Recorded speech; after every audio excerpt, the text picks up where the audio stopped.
인턴 레지던트 생활은 어떤가요? 라는 질문에 대한 대답을 해볼게요. 첫 번째, 책임감.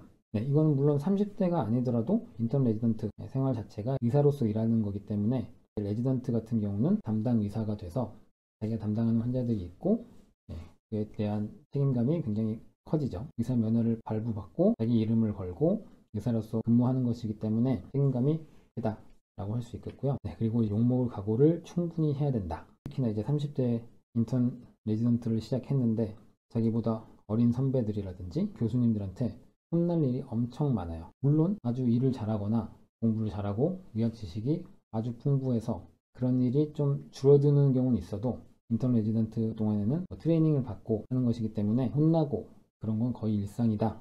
굉장히 혼나고 까이고 욕먹고 이럴 수 있다. 그거에 대해 각오를 해야 된다 라고 말씀드리고 싶어요. 그리고 무한 체력이 필요하다 라고 할 수 있겠어요. 특히 인턴이랑 레지던트 1, 2년 차, 3, 4년 차도 경우에 따라는 그럴 수 있는데 일단 전공의 특별법이 지켜짐에도 주 80시간 근무라는 거는 일주일에 당직 근무를 2번, 3번 정도는 해야 되는 경우가 많아요. 저 같은 경우도 인턴 레지던트 때 당직 근무를 일주일에 정말 최소 2번은 했었던 것 같아요. 당직 근무를 하면은 당직 내내 콜을 받는다든지 아니면 응급수술이 생기면은 수술방에서 꼬박 날을 새고 다음날 바로 정규 근무를 해야 되는데 그런 일을 일주일에 2~3번은 해야 된다.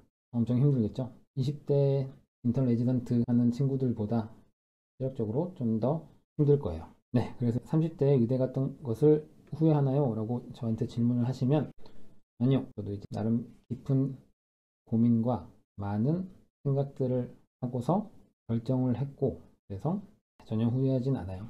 네, 잘 왔다고 생각을 해요. 다만 만약에 30대 의대 입시부터 의대 생활, 인턴 레지던트 생활을 다시 하라고 한다면 점점점이네요. 마치 남자분들한테 군대를 다시 가라고 한다면 군대 후 훈련소를 다시 가라고 한다면 어떤 기분이 드실지 약간 그거랑 비슷한 기분이라고 할 수 있을 것 같아요. 30대의 의대를 목표로 하는 분들에게 마지막 한마디는 인생은 생각보다 길다라는 말씀을 드리고 싶어요. 이미 30대인 분들은 10대, 20대를 보내셨으니까 그런 생각이 드실 텐데 인생 길잖아요. 40대가 된 저도 20대, 30대를 생각하면은 40대 되면은 삶이 재미없거나 그럴 수 있을 것 같다라고 생각을 하지만 마음은 저도 20대예요.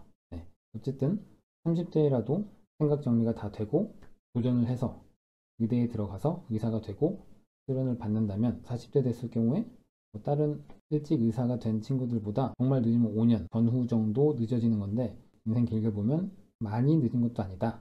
따라서 도전해 볼만 하다라고 말씀을 드리고 싶어요. 저희 가치관에 따라서 나는 의사가 꼭 되고 싶다라고 마음의 결정을 하셨다면 도전해 보시라고 말씀드리고 싶어요. 다만 각오는 단단히 하셔야 할 거예요.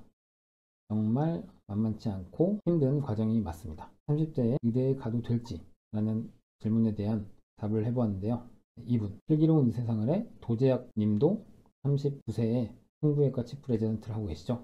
저는 정말 남일 같지 않아서 이분이 굉장히 친근함이 느껴지는데 여러분도 할 수 있습니다. 자기가 의사가 되고 싶은 마음이 확고하다면 여러 가지 생각을 많이 정리해서도 가치관에 따라서 현실적인 문제도 다 고려해서 30대에도 의대에 꼭 가고 싶다라고 마음을 먹었다면 자신있게 도전해 보시라고 말씀을 드리고 싶습니다. 영상 여기까지입니다. 들어주셔서 감사합니다.